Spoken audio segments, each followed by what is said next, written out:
Hi everyone, it's Erin from the Provincial Farmhouse. Today I'm doing a video for the Paint Couture creative team.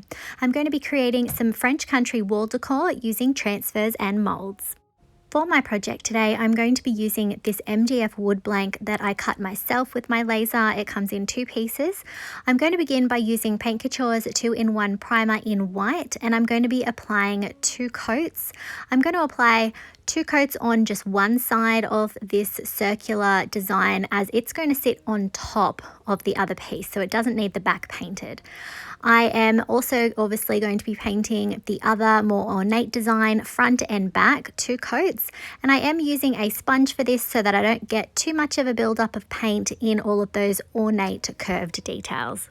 When my primer was completely dry, I took out Paint Couture's Simply White chalk paint. I'm going to be applying this just to the oval shape that's going to go in the center.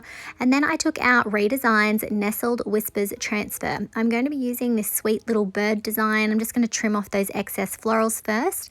And then I'm going to work out exactly how much of the bird is going to fit on that center piece. I'm going to trim a couple of pieces off. That I will be layering back in a little bit later, and then I'm going to peel the backing off and position it in the center. I'm then going to start rubbing at the transfer, and then I'm going to lift up the plastic. As you can see, I'm pulling it up as I'm rubbing. This helps the transfer to release. Definitely take your time with this one. My paint is well and truly dry. You want to make sure your paint is completely dry, especially if you ended up adding a top coat over the top of it as well. I'm going to burnish it with the clear plastic sheet. Then I'm going to trim off some more of the transfer that I cut off previously, and I'm going to reposition it. I do want to be able to see that little branch off to the left there, so I'm just going to repeat the same process as before, rubbing at the transfer until it is completely transferred. Once I had that piece down, I trimmed off this smaller little floral there, and I'm going to have that go in the left-hand corner. I did reposition and go from a different angle to transfer that one down. And then I'm going to add just a couple more little branches there just to fill out the left-hand side of the piece. I do want to leave a bit of a gap down the bottom though for something else a bit later. To seal my transfers, I'm going to be using Paint Couture's Extreme Guard in Satin. I'm going to be applying 2 even coats over the entire round design there. When that was dry, I took out Paint Couture's Crackle Step 1. I'm going to be applying an even coat over the top of my dry clear coat that I already applied. I'm going to give that about 30 minutes to dry and come in with Crackle Step 2. Once I had finished applying the Crackle Step 2, I set that off to the side to dry completely, and then I took out Paint Couture's Basil chalk paint. I'm going to be applying the basil over the top of the ornate base there. Again, I am using a sponge to minimize any buildup of paint in those ornate details there, and I'm going to be doing 2 coats of this beautiful green paint. I felt like it would go really nicely with the green that is going on with the transfer design that we selected. So I'm going to paint the entire base with 2 coats of that lovely green, and then I am also going to be painting the back as well with another 2 coats. I'm going around the edges to make sure that I get in all of those little areas. I did end up using a little paintbrush to also get in some of the smaller areas that are a little bit trickier to get to. So here you can see I am flipping it over, and I'm going to apply the 2 coats of basil to the back. When my paint was dry, I took out Paint Couture's Extreme Guard in Satin again. I'm going to be using 2 coats of this to seal my chalk paint front and back. When that was dry, I took out my Gorilla Super Glue gel. I'm going to be applying a generous amount of that to the back of our little bird oval design there to glue it down in the center. Next, I took out IOD's primitive molds. I'm going to be dusting the smaller trim design down the bottom with cornstarch. I'm then going to be rolling up some DAS air dry clay, and I'm going to start working it into the trim piece. You can see I'm pushing that clay along the micro rim there, pushing out the excess.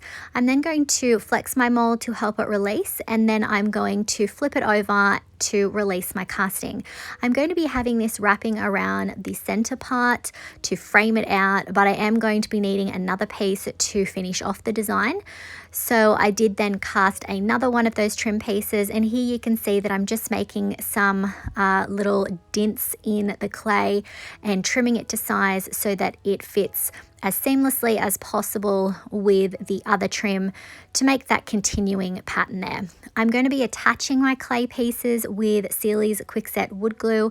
I'm going to spread that glue over the back of my casting and then gently put those in place. If I inspire you to try any of the Paint Couture products used in today's video, I would really appreciate it if you would use my affiliate link. You will find it in the description below. I just get a little thank you from Paint Couture in return.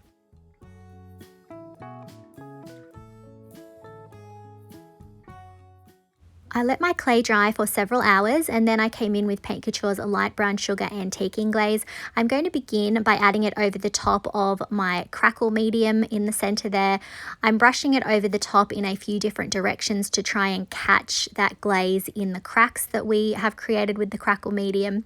And I'm also going to be adding it over the top of my clay casting. So this is going to give those a little bit more definition, and I do want this to have a bit more of a vintage look.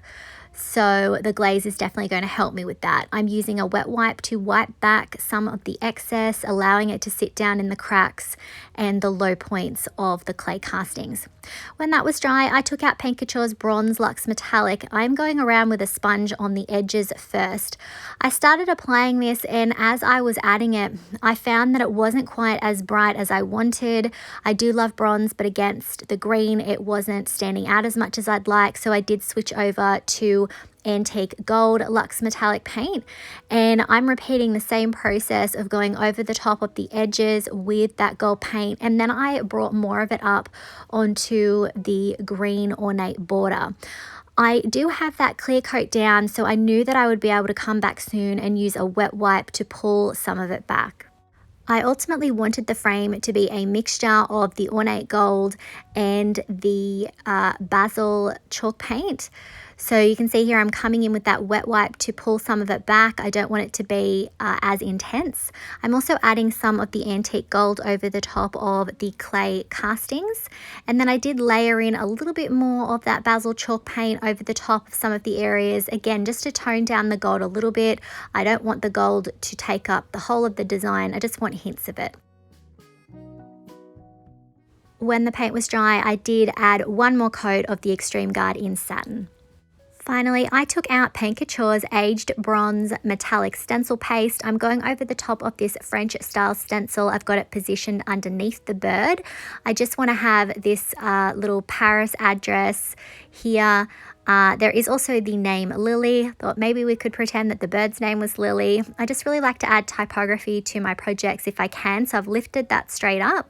And then I thought it would be cute to add this little crown design just sitting on top of the bird's head. So the metallic paste is going to stand out, and it's also going to give us a little bit of shine. I did go in with a wet wipe just to remove a little bit of that paste to make sure we weren't obscuring the bird too much. I will be going in a bit later and using my Gorilla Super Glue Gel to attach this eyelet hook hanger. And here's our finished project.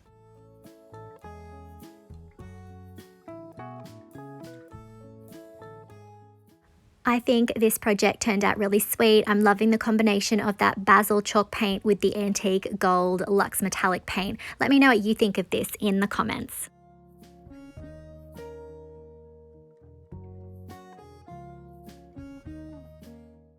If you enjoyed today's video, make sure you hit that like button, comment, and if you haven't already, hit that subscribe button and the notification bell so that you don't miss out on any of the videos from the Paint Couture creative team.